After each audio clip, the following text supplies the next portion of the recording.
It's Dave Lawrence, Hawaii Public Radio. All right, mate. How are you doing? I'm good, and yourself? Very tired, so you'll have to bear with me. I'll do my very best, my friend. Well, thank you very much for taking some time for us. We really appreciate it. And it's a special tour. It sees you playing a pair of classic New Order records live in concert, along with a set of Joy Division material. And also, additionally, it's a treat. It's the first visit to Hawaii, right? No, it's our second visit to Hawaii, actually. Oh, your website says their first visit ever to Hawaii on your... The Light. Right. First visit, but Okay. New Order played there in 1984 at the Wave Club in Waikiki. Yeah, I was only talking about the Light. My fault, my brother. Didn't mean it was all your... right, mate. No, so it's my return. So, what's your memory of... I know you've done one gig in the area previously, a long time ago. You have any memories of it? Yeah, I do, actually. It was very hot. I got sunburnt rotten. And our lighting guy ended up in a massive fight with a load of rickshaw drivers over some dodgy drug deal. So, yeah, it was quite an action-packed few days, that one. It sounds like it. What inspired you to do the New Order's Low Life and Brotherhood album full plays? No, I'm doing them chronologically. The idea when I began in 2010 was to celebrate 30 years of Ian Curtis's life. The strange thing is that while we were together as New Order before we split up in 2007, it really did feel okay to ignore Joy Division. But then when we'd split up and you were on the outside looking in, it struck me that it's odd that we'd never celebrated anything to do with Joy Division. And Joy Division really gets more popular every year. So it just seemed really odd. So I thought, well, I've got no relationship with the other members of Joy Division. And so I thought I'd celebrate it on my own, which I did, not realizing the trouble that it would cause amongst us. The reason that they cite them restarting New Order was because they felt that I'd stolen Joy Division from them. But that's quite odd because I don't pretend to be Joy Division, whereas they pretend to be New Order. Those sort of things really are, they've got to be a tricky thing for you because it's such a matter of what the fans want and also kind of paying respect to how things actually worked out in the history of the bands.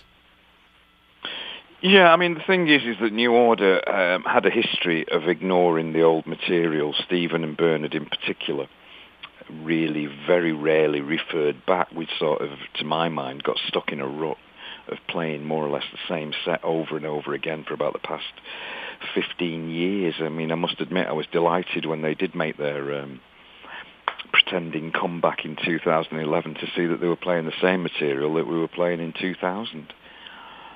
They hadn't moved on, and I thought the early material, which built up our following, was fabulous.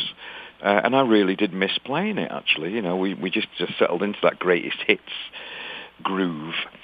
And I thought that we were shortchanging the fans. So the thing is that by celebrating the Joy Division LPs, it led you quite naturally into celebrating the New Order LPs. Right. No, I like that. And when you talk about the impact on people, what you were just mentioning, very impressive bit of collaborative, I'm assuming spontaneity the other night when you had Billy Corgan and some gang from the Smashing Pumpkins join you on stage to kind of flesh out some of the classics. Well, I mean, the thing is that, you've made friends with many musicians over the years, and really when you're in town, these people often cite our records as an influence anyway. So it's just nice to, get the friends together and have a bit of superstar karaoke. And it's nice. It was lovely to see Billy. He did tour with us in 2001 when we made our first comeback of many. So it seems. So no, it's nice to get people along. We've got Moby hopefully playing with us in LA, Perry Farrell, Mark Lanigan. It's just nice to guest them, really. And to be honest with you, at my age, it gives me a break. It's a great excuse to just sit back for a second. I agree. And you're giving a real treat to the fans, too, when you talk about... Well, yeah, the whole point about this business to me is that it's very, very easy to make it very interesting, very spontaneous, as you said, and very electric. It is great. And I suppose I'm reacting maybe against the groove that was forced on me when we were New Order. The lack of freedom and the lack of expression in New Order used to frustrate me terribly. So it's wonderful, really, to be free. Well, on that note of freedom and New Order, that's a great lead into there's one of the tracks that's kind of, I think it's a cool one. It has been exposed on television, CSI, American Masters, from that collector's edition. You go back a few years, I think it was maybe quite a few years ago that you did the collector's edition of Low Life with that 17-minute Elegia. How do you pronounce that tune? Well, we pronounce it slightly different to you Americans. It's Elegia. Okay. It's how we pronounce it. That's just the English pronunciation. Brilliant tune, one of my favorites. And good. On the creative note, where was that? Was that something that you had leaned into a bit at the time? Well, ironically, we were given a free day in a studio to try out a studio in London called CTS in Wembley. And we wanted to make the most of the day. So what we did was we invented a track. Bernard had a couple of sequences that he'd been working on, and we spent literally the 24 hours recording the 18-minute version of Elegia. So it was our way of being cheap and getting value for money. And at the end of it, lo and behold, we came out with an absolutely fantastic track. And ironically, we never went back to that studio. Wow. Isn't that awful of us? And I mean, is there anything in on that you think about? Like, have there been other destinations that you regret having gone to since? No. I regret very little in life because I'm very happy. And yeah, I think it's nothing worse than sitting there saddled with regrets. So yeah, that's the point of the single. It should have been called No Regrets. I like that though, and that's a good. When you were a kid, you had to do some experiences that were a bit different than other folks. One of them on the end of where you got to live for a time in Jamaica. How did that impact you? How old were you at that time? I moved there when I was 6, and I was there till I was 10. And I must admit, it was a completely different life to the one that I'd had in England. England in the 70s was pretty grim. So to go to a wonderful place like Jamaica. But I mean, Jamaica had its own problems then. It was going through a vast upheaval. The Jamaicans were basically driving the Chinese out. And it scared my mother to death. And really, I have that to thank, if you like, for returning us to England so that I could discover punk rock.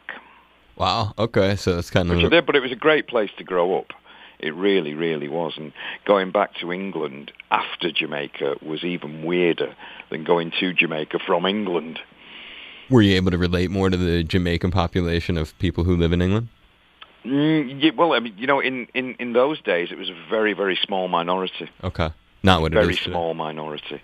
Over the years, England's got much, much more multicultural, and I think it's better for it.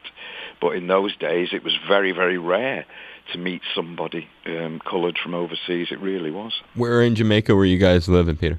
Kingston. Wow, man. Yeah, it was great. I mean, I didn't get into music. God knows what would have happened if I had got into music. I was too young. But it certainly was a very, very colourful place to have shall we say, a small part of your childhood. Right, yeah, just a few years, but a few crucial ones. And you meant for me, yeah. You mentioned the impact on your mom and that. Also, in studying up a little bit about you and thinking about where certain things came from, are there any reflections on the role, and I could be wrong, her impact on you, but it seems like your mom's mom played a larger role, perhaps, compared to some folks in you growing up? Yeah, I mean, my mother was a single parent from when I was 3 and my brother was born. So she had to struggle very hard to bring us up. And also when we got our stepfather. Stepfather is a very, very difficult role. I'm very lucky that I've never had to, be tested by it. But my kids have gone through it as well. So, it works out different for different people. My stepfather was a difficult guy. He was never a very happy man. And my mother, did have to take a much bigger role in mine and my brother's lives. There's three of us. We've got three brothers. So, yeah, she was a fantastic woman. She never stopped working from the day, I met her, shall we say, to the day she died. She worked in the Citizens Advice Bureau in Salford, where we lived, for up till she was 72. Wow. So she never stopped working, and I think the thing is that, as my wife says, that I've witnessed that work ethic firsthand, and maybe that's why I take advantage as much as I do of my wonderful job. I always felt that I was blessed to become a musician and to have success as a musician and to have a career that's lasted for 37 years so far is really something to be proud of. And I do think my mother would be very proud. God rest her soul. God bless her. So would you attribute a hard work ethic originating there? Yeah, definitely, without a shadow of a doubt. She believed utterly and drummed it into us that, you should take advantage as much as you're handed as possible. And she would never, ever let you have a day off school. She would never let you have a day off work. She would make you crawl in with two broken legs. And I must admit that over the years, I did see her actually crawl to work rather than have a day off. It was an amazing attitude that she had. Unbelievable. She was very, very staunch and a very tough woman. In addition to her tenacity and persistence on the work front, were there also complementary ways that either she or your grandmother inspired you in the social consciousness that you have regarding your place in the world? That's an interesting question. Not one that I get asked often, actually. The thing is that where I come from in Salford, the people tend to be very loyal, very trustworthy, very hard-working. It really is a very working-class, close community, as it was then. So I do think that I inherited, a certain pride in where I originated from. The thing is that my mother never took my job seriously. She came from an era that looked at musicians as being frivolous. She never got it. And I remember, even when I'd been a musician for like 15 years, I remember going home once for dinner, as you do, on a Sunday, and I was late, and she was very angry. And I said, "Oh, I'm sorry, Mum, I was doing an interview." And she looked at me, and her eyes lit up, and she went, "Oh, my God, Peter, are you getting a real job at last?" And you're like, "No, Mom, I'm talking about the new record." Yeah, I know, but she couldn't relate to that, and she was so let down to think that I wasn't getting a real job. My brother is a policeman, and my other brother is a mechanic, and she always felt that they were real jobs, and she always felt that music was not, the real job for a man. And they kept those two positions their lives? Yeah, but they're both exactly the same. They're wonderful, wonderful brothers. And yeah, but it is odd, the thing is that in my era, they didn't teach you how to be a musician. You had to learn yourself, and you were very much an outsider by being a musician. Nowadays, you go to school to learn to be a musician. It's an accepted part of society. And I'm not too sure that music is better for it, to be honest. Right. I was going to say, in a lot of ways, it adds a lot of business element to school when you have like Musician Institute of Technology, Berkeley, whatever it is. It kind of drives the consumer end of it as away from the art. Yeah, I've always felt as a self-taught musician that being taught to be a musician is not really the right thing to do. I come from the school where, whilst you can teach someone to play an instrument, the big mystery in the world is songwriting. Songwriting is a real art. On songwriting, Peter, how was it that, when I listen back to that Joy Division stuff, the era that it was that you emerged from, Can you talk a little bit about how you put together the influence that would lead to a sound that was just so different from what had come before? Well, I'd have to say that it's a combination of luck and talent. Really, you have to find like-minded people and like-minded and like-talented people. Finding Bernard was easy because I went to school with him. Finding Ian was a little more difficult, but luckily we met through punk, through a shared interest in punk music. Finding Steve was a little more difficult. We went through about 10 lunatic drummers until we found him. And don't believe me, he's a lunatic, but he's a lunatic with talent. Right. And the thing is that once you got those people together, Bernard was fantastic at the guitar. Ian was fantastic at the vocals. Steve was fantastic on the drums. I was pretty good on the bass. Really, with that combination, you couldn't go wrong. You really couldn't. It changed when we got to New Order, and the songwriting became more difficult, basically because we'd lost 25% of our arsenal, shall we say. And whilst Gillian tried valiantly, she never really managed to fill in for Ian Curtis. So we had to adjust and make up for the shortfall, shall we say. As I go to wrap it up with you, you have mentioned it, and it's really, I can kind of see a little bit of the history of how your mom influenced what has been a long career and a career where you've had to really stand up for yourself and keep putting yourself back out there. Are there some hard life lessons that have shaped you and informed you along the way that your career has provided? Well, I mean, it's actually quite simple. The recipe for any success in any field has to be the fact that you don't give up. And, the very thing of the legal battle that I'm having with the others now as New Order, which is probably the most difficult thing I've been through in my life, to do with music. The thing is that you don't give up. You fight for what you believe in. And the whole point about being in a group is that you believe in yourself more than anybody in the world, and that's what you have to hold on to. You don't ask people what they think. You tell people how good they are, how good you are, and that's it. We're great, you just don't understand it yet. We'll be there. I mean, this bit of going to Simon Cowell and laying yourself out there and going, well, what do you think, Simon? Are we any good? No, that's not how punks do it.